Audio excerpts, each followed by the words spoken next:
Hi guys, earlier around 2 or no 10:40 ang schedule ng aking road test, and 9 o'clock andun na kami para sana makapag-practice, or ang balak namin is maaga kami 8 kasi kahapon umuulan. So it's like okay, 8 na lang kasi siguro nag-open sila 9 or 10.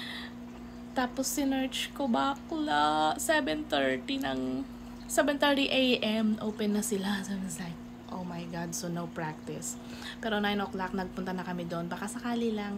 And then bawal mag-practice. Merong isang sasakyan na nagre-ready, so nanood na lang kami.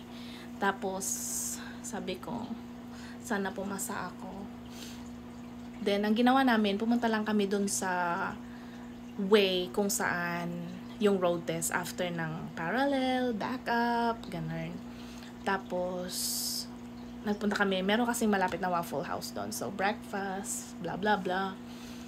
Tapos sabi ko, alas 10 gora na kami ni Habi doon para may time pa na makapanood kung meron pa ng mag-road test. Pero sabi ko, pero wala pa naman, may nakapark doon, pero wala namang naka-close yung kung saan ka paparada para i-check nila yung sasakyan mo before road test. So sabi ko, 10:10 gora na kami sa loob kasi nga 10:40 yung schedule ko. And then punta kami doon, pila. Tapos nung ako na, okay, asa na yung ano mo, yung hindi tinanong yung passport or birth certificate. Tapos tinanong lang green card, ganyan. Ano pa ba yun? Yung insurance ng car. Tapos na-stress ako ng bongga kasi yung prinin ko na insurance ng car is wala doon ang yung number kineso, ano na bang tawag doon, policy number. So trinay namin na i-search sa phone, hindi naglo-loading. Oh my gosh, walang signal. Tapos bonggang stress ko, sabi ko, oh my god, masamang pangitain ito. Tapos sabi ng babae, wala, kailangan ko kasi yung makita sabi niya ganyan. So sige hanap. So, sabi ko kay Habi, tawagan mo yung customer service, baka pwede nilang isend sa'yo via email. Tapos di search. Ako nga rin nag-search ako sa phone ko. Tapos hanggang sa, hi, thank God, yun, nahanap din naman. Tapos after nun, nagpunta kami sa, kasi sabi ng babae, na nag-fill out ka na ba na application? Sabi ko, oo, online, kasi nga ito nga yung confirmation email. Ay, sabi niya ganyan, hindi yan, sabi niya ganyan, kailangan mag-fill out ka muna dito sa computer. So nag-fill out ako mga 2-3 minutes lang naman. Tapos after nun, sabi niya, oh, kumuha ka ng number mo dyan sa kiosk. So si Habi ang kumuha. Tapos after ko kumuha, tinawag na ako. Sabi ganyan, Rochelle Gill, blah blah blah, dito ka sa aisle or window number 9. Tapos pagkapunta ko doon, bakla, sabi niya, for road test ka, diba? Mali ito. So pumunta na naman ako ng another kiosk kasi doon ang for road test. Ay, sobrang stress. Tapos edi naghintay ako siguro mga 7-8 minutes bago ako tinawag. Oh, ganyan, babaita, bakla, window 19. Tapos ayun na, tapos nakalimutan ko i-fill out yung paper na binigay sa akin. So nag-fill out na ako doon, bla bla bla bla. Tapos nasungitan pa ako ng babae kasi sabi niya ganyan, sabi niya, na-fill outan mo itong ano, sabi niya ganyan, date lang naman yung nilagay ko. Ako ang mag-fill out niyan. Sabi ko, I'm sorry, sabi ko ganyan. Tapos then after nun, picture. Ay, sobrang Hagardo Versosa ako sa picture. Tapos sabi ko, hala, hindi yata ako papasa kasi daming pagsubok sa buhay. Tapos after nun, sige, sabi niya ganyan, umupo na kayo. Chinek pa niya yung mga papers, syempre. Tapos umupo na kami kasi may tatawag daw sa amin. Tapos ang tagal pa. 3-4 beses akong umihi kasi sobrang kinakabahan ako. Tapos after 10 minutes, mga ano na yun mga 10:45 na. So Sabi ko ganyan, baka pauwiin kami. Ay, sorry, kasi 10:40 yung ano mo eh, o delayed ka. Kasi sabi nila, 20 minutes early ka pumunta doon before your appointment. Eh, 10:10, nandun na kami, haba ng pila, tapos nagka-problema nga.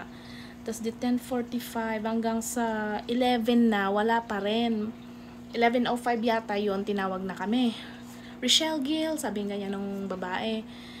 Di pumunta ako doon, tapos in-stapler niya yung mga papers ko, paperworks, and yung learner's permit ko, green card, cheche bureche, nakalagay siya sa clear plastic. And then sabi niya, drive around the area, and they will check your car, blah blah blah. Ay, di pumunta na ako. Kasama si Habi, nasa likod. Tapos sabi ko, ay, kasama pala siya. Sabi ko, ang nakalagay sa website is pag under 18, kailangan ng guardian or parents, kineso. Sabi ko, ganyan din naman na ako, 18 pa baba. Oh. Tapos, ayun, kasama si Habi hanggang sa pag-check. Tapos, nung, road test na, ayun na, pinaalis siya. Dito ka na lang muna maghintay, ganyan, standby. Tapos, buti na lang mabait yung nag-conduct ng road test ko. Nicholas, Sir Nick, thank you. Tapos, may dalawang stop sign, ganyan. Go, go, go. Tapos, yung sa unahan ko, Porsche. Sabi ko, mga Anggara naman. Tapos, Audi. Ako naman, si Honda Civic lang. Nakita ko ganyan, stop ka muna, sabi niya sa akin, yung instructor sa stop sign. Kasi nga, katatapos ng Porsche sa harap ko, yung road test niya, nagba-back up. Sabi ko ganyan, hala, hindi ko kaya mag-back up sa normal na parking lot. Sabi ko, hello. And then, yun na, sa course na. Ganyan. Go straight up until on the last cone, sabi. Straight. And then, back up straight until I will tell you to stop. Ayun na. Ganyan, back up. So, kailangan titingin ka sa side mirror, another side mirror, and then sa rear view, and then, head over your shoulder. So, ayun na. Then, stop. Tapos, parallel. Ayun na, parallel si bakla. Kalimutan ko, naka-drive pa pala. Tapos, sabi ko, I'm sorry, I'm a little bit nervous. Tapos, sabi nung instructor, sabi niya, don't worry. Sabi niya ganyan, take a deep breath. Sabi niya ganyan, I'm different with other instructors. Sabi niya ganyan, I'm kind and patient. So, ayun, ni-reverse ko. Tapos, okay naman. And then, after nun, do a back up in front of this parallel course. Sabi niya ganyan. Okay naman ang aking back up. And then, after nun, syempre, huwag kalimutan ang blinker. Pumunta na kami sa course. And, sabi niya ganyan, of course, you know, the course where we need to have your road test, sabi niya ganyan.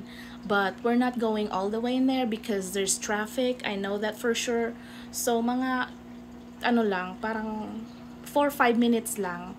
Sabi niya, at this light,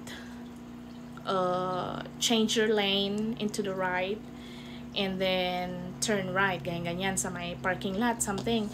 Tapos after nun, at the stop sign, turn left, and then at the light, go back to the building, ganyan. So, yun lang. And then, sabi niya ganyan, park in here, ganyan. Tapos, congratulations, you passed. It's like 97 your score. It's like, oh my God, I did. I was like, gosh, I'm still over the moon. Oh my God, thank you Lord, tao na ako, mga bakla.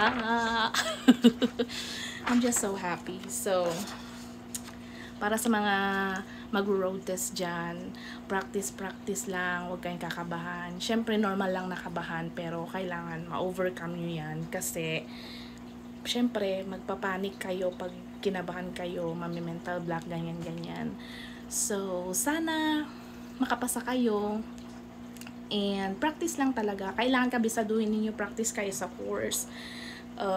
Kasi ako nag-practice ako sa course, nag-observe ako, and then pumunta kami kung saan yung road test kineso, so naging spy kami, ganon. So yun lang, have a good day everyone, bye bye.